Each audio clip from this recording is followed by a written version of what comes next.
తెల్లగా తెల్లారిందో ఎలా వెలుతురే తెచ్చేసిందో ఇలా పోసి నవ్వులతో మెరిసే పసిపాపల్లా చేదతో బావులలో గలగల చెరువులో బాతుల ఈతల కళ చేదుగా ఉన్న వేపను నమిలే వేళ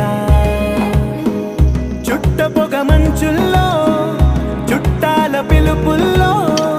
మాటలే కలిపేస్తూ